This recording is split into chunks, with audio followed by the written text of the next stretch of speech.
fun to drive. We ended up with 301 wheel horsepower, easy 150. All you need is a downpipe and a proper custom tune.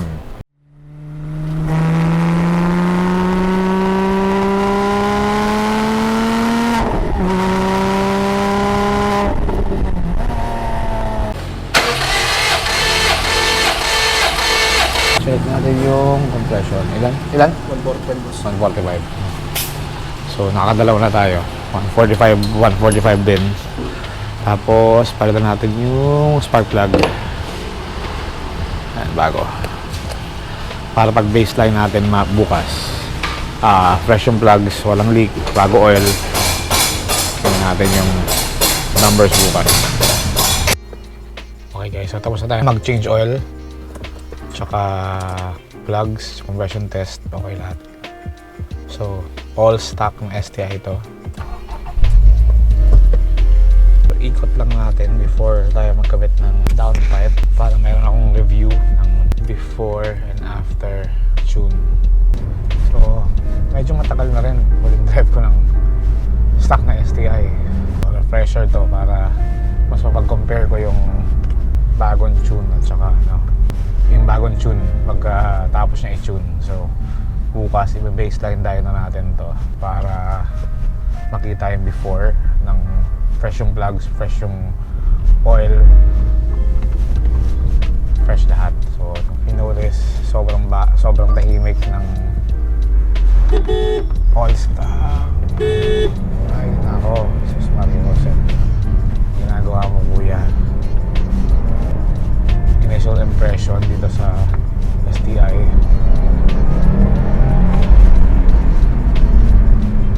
So, yun nga, ang bagal niya.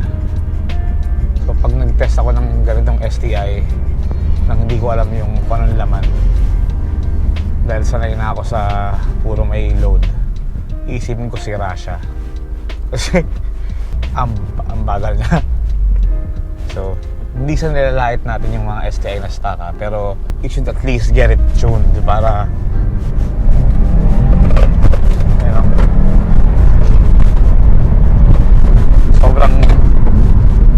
sobrang bagal. Ang bagal. Naka third gear pull na tayo doon. Max boost natin is 1.2 bar. Max nito siguro mga 1.35 eh. So yun na yung stock na map. Wala tayong magagawa dun eh. Kaya mabagal talaga siya. It doesn't even feel like an STI. Well, it is the stock STI pero hindi dapat ganit. Kung yung STI mo ganito yung feel, para lang siyang actually yung feeling niya mas mabagal pa siya sa WRX na naka-tune eh. If you have an STI and it's not tuned, hindi siya sulit. Hindi mo siya nasusulit kasi yun nga, ang bagal niya. Pag tune natin to, we're looking to gain at least siguro mga 60 feet-pound of torque, tapos horsepower naman mga 50 siguro. Sa build na to, downpipe lang at saka tune gagawin natin eh. Tapos pag-compare natin yung boost graph at saka yung horsepower at saka torque. So, yun nga, in traffic, STI, it's a normal car. Lalo tong ganito, stock exhaust, tahimik. Medyo on the bumpy side yung suspension niya. Well, lahat naman halos nung STI pati WRX, gano'n eh. Pero kung long drive and mga magandang city roads, okay naman. Stock mags din to, so feel talaga natin yung response na. Ito yung sport sharp na boost niya. Testing natin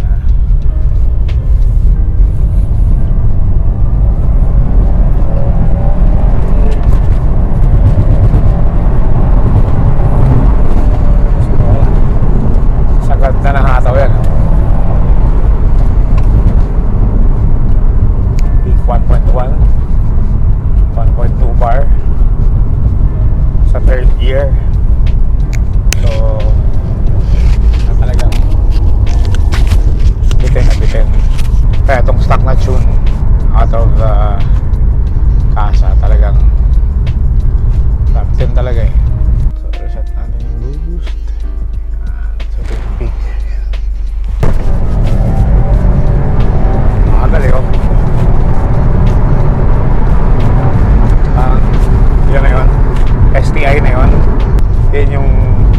stock na STI. Tagal niya mag 100. Tapos yung boost 1.2 lang, 1.2 bar lang. So after the downpipe and tune, testing ulit natin para makita nyo kung hindi nyo talaga makikita, hindi nyo ma-feel. Pero sa last part ng video may dyno graph naman tayo na comparison ng before and after. So makikipapakita natin kung talagang lumakas o hindi. Walang hula-hula. Within talaga siya. Naka Petron Blaze ito ngayon. All stock. Kulang sa bottom end torque. Siguro wala. Mga 300 siguro torque nito ngayon. So after tune, malayo pa to. Okay, so nag-dyno tayo kanina ng full stock na STI, fresh yung plugs, new oil, okay compression. So yung stock, so based dun sa test drive ko kagabi, wala, around 250 wheel lang talaga. Yung torque 255, 260. Ayan yung boost din, maximum around 16 PSI halos all throughout. Max boost siya at 3.5 k RPM. So after ma-dyno, nagkabit tayo ng downpipe. So huwag natin. So ngayon dapat mas maingay na to. So start natin. Ayan, cold start yan ha. Medyo mas lumabas yung rumble. And guys, when you install a downpipe or kahit intake, kailangan nyo talaga mag-tune kasi mag-overboost yung kotse with not enough fuel. So mag-lean out yung air fuel nyo and sunod-sunod na yun. It's probably one of the main causes ng ringland eh. So ayan.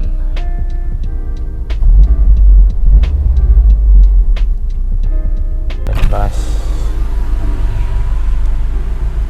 Pakinggan natin sa labas. Sound check natin.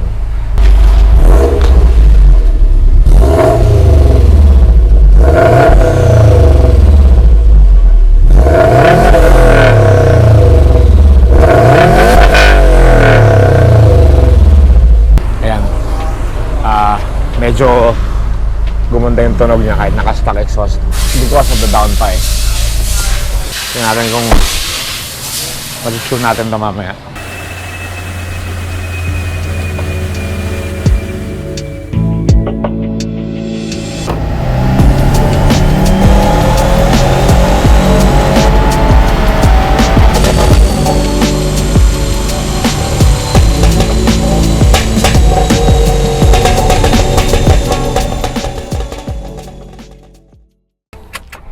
Gonna test out this STI.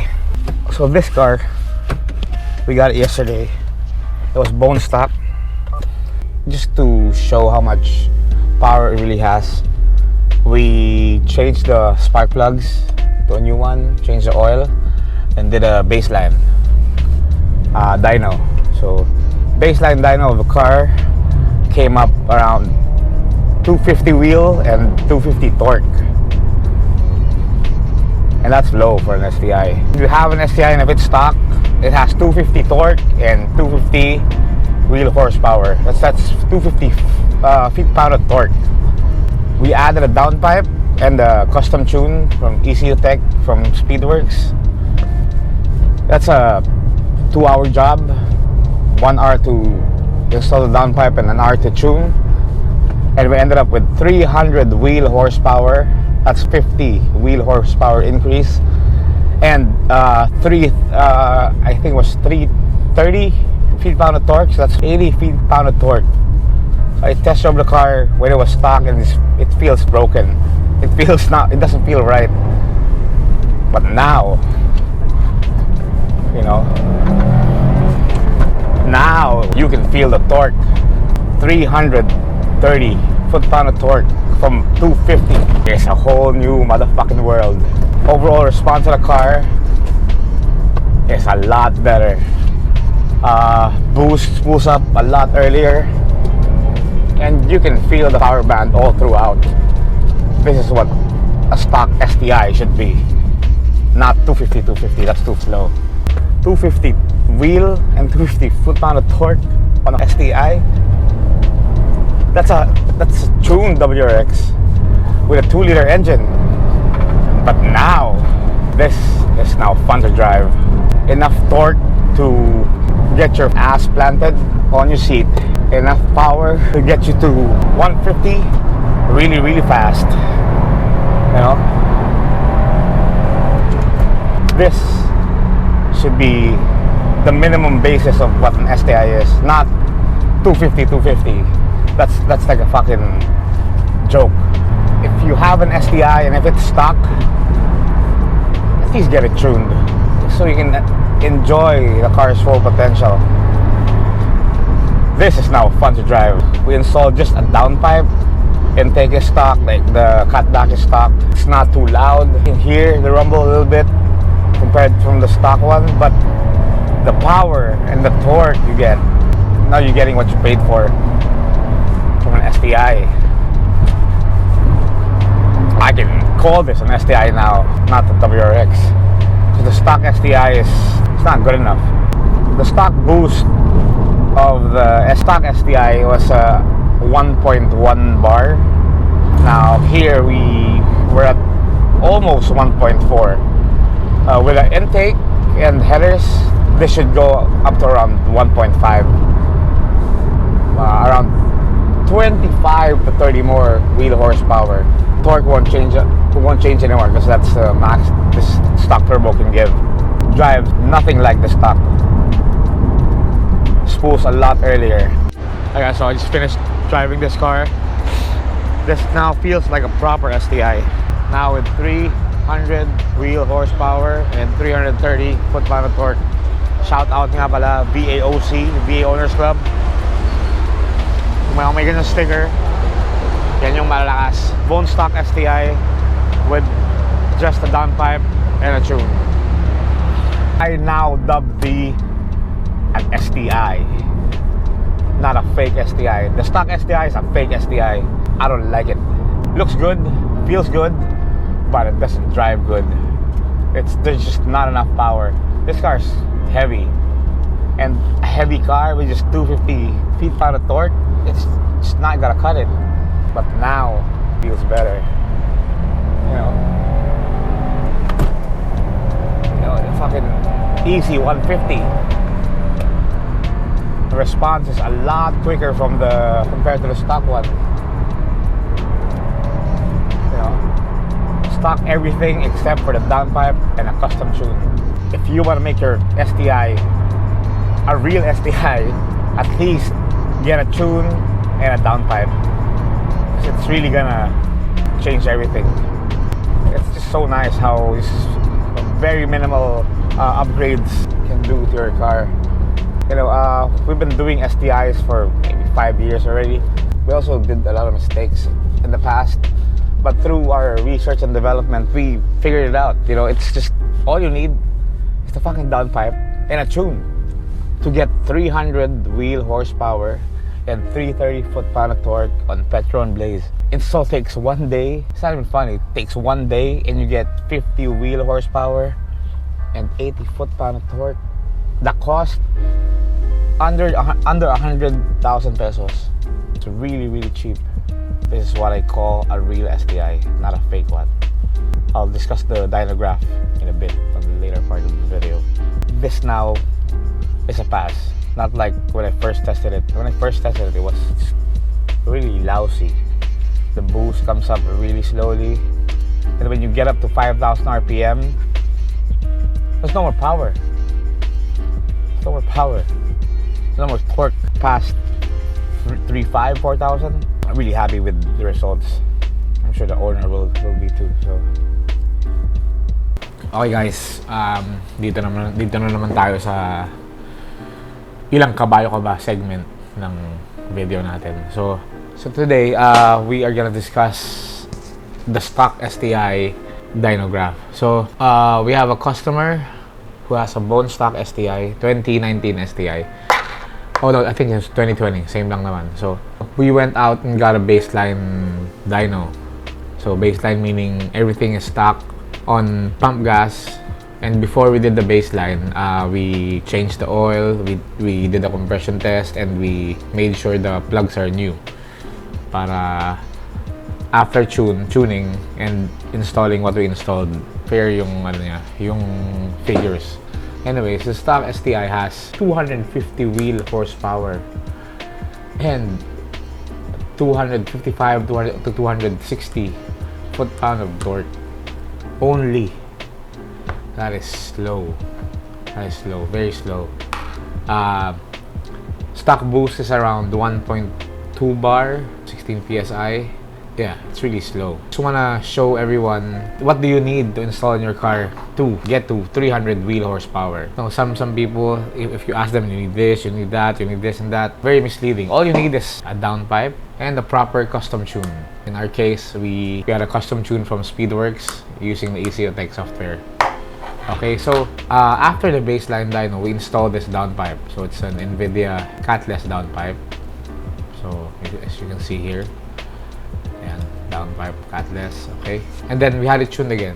We had it tuned on the dyno, and from 250 255 we got 301 and 336 torque. That's a lot of gains. After we installed the downpipe, we dyno tuned the car with the ECUTEK software, custom tune from our friends from Speedworks. Installation takes what, less than 2 hours, and we ended up with 301 wheel horsepower from the 250 and 336 foot-pound of torque from the 255. And that alone just shows how much potential the stock STI can achieve by just adding a downpipe. Almost 50 wheel horsepower increase and 80 foot-pound of torque increase. I wasn't able to get the data of this dyno on the picture, so I can't put it here, but I got something similar. This is the car's baseline, the same car with a downpipe but no tune. So with a downpipe, without, all stock is 250 255. With a downpipe without a tune, it's 260 265. As you can see, power increased, but it's not safe, so it was leaning out on the top end of the RPM range, just to show you how much power you get from the stock and the tuned with the downpipe. This is the stock horsepower, and this is the tuned horsepower. As you can see, starting 2000 RPM, you can already feel the difference. Oh no, 25 RPM. So from here, the stock goes like this, the tuned with the downpipe goes like this. So like, very big difference from both graphs. Also, on the torque, just above 2000 RPM, you can feel the difference already. Here's the stock torque curve of the stock car, and this green one is the tuned one with the downpipe. So the torque from 2000 RPM all the way up is a huge increase. So you can really feel the gains. And not only that, I'll show you something cool, guys. If we change this bottom thing to time, it just shows you how faster the green graph is. Because on the RPM graph, this is 6,000 something RPM, max RPM, and then max RPM. So this one I'll discuss later. To reach, this is a third gear pull. To reach the maximum RPM, it takes about almost 14 seconds for the stock STI. After we tune it with a downpipe, it only takes 10 seconds to reach the max RPM. That means you get to a higher speed at a quicker time. So it's not all about power. You see the response here. When it comes to boost, you know, this is what we do. The stock tune is very conservative. The boost on the stock tune comes out late and doesn't go up as high, while the tuned one, the tuner bumps up the boost and then corrects the fueling and everything para it can give more air to the engine, resulting to more power. So anyways, we're back. RPM na ulit siya. So This again is the stock STI without the tune, after tuning and the downpipe. So ang laki ng difference talaga. Sobrang laki talaga. And if you're wondering what this red graph is, sa bonus content, this is one of our G25 builds with full bolt-ons and a built engine. Just to show you how much power you get out of a built engine and a better turbo. When it comes to boost performance, this G25, you can feel the lag between 2.5 RPM up to around 3.8. But right after 4,000, it just outperforms the stock turbo by a mile. And also here you can see this is a 447 wheel and 417 torque on pump gas, just to show you how quickly the car reaches the top RPM. Just a bit over 8 seconds it reaches its max RPM. This has a higher RPM than this too. This has around 300 more RPM compared to this stock ones. Imagine how quick that is. It's less than 8, almost just above 8 seconds. If you have a stock STI and you haven't had it tuned, give yourself a gift and have it tuned. Well, have it tuned to someone who knows what they're doing. I've seen some jobs around, they put this, that, and then when it comes to the dyno time, they don't even get to 300 wheel horsepower, and that's a waste of money, you know. So this build only costed what, 30, not even 70,000 pesos to build. 46 wheel horsepower increase and 81 foot-pound of torque increase, less than 70,000 pesos. 301 wheel horsepower and 336 foot-pound of torque. So real results and real numbers. If we build an STI similar to this and we don't get this power with what we put in, something's wrong with the car. Something's wrong with the build, something is wrong with the builder or the tuner.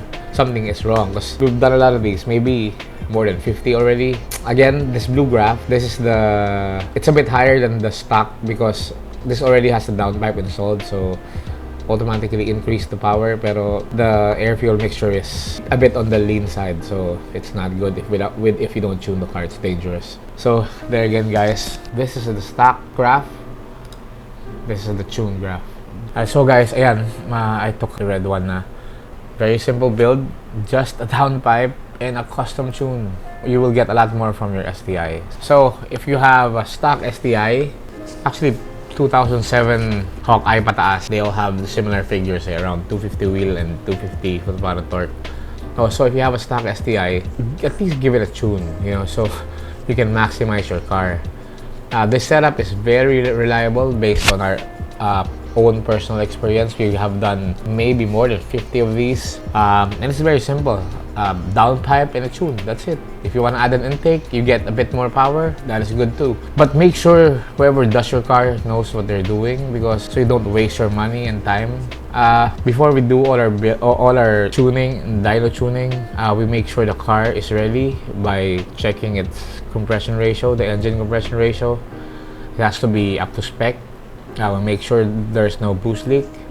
We make sure there are no other unnecessary leaks. That's it. A very simple build, takes less than 2 hours. Tuning takes less than 1 hour. In 3 hours, you get plus 46 wheel horsepower and 81 foot-pound of torque on this build. So that's it, guys. Again, please do like, share, and subscribe if you like this kind of content. You know, give us some drives so we make our content a lot better. Thank you, guys. See you next time.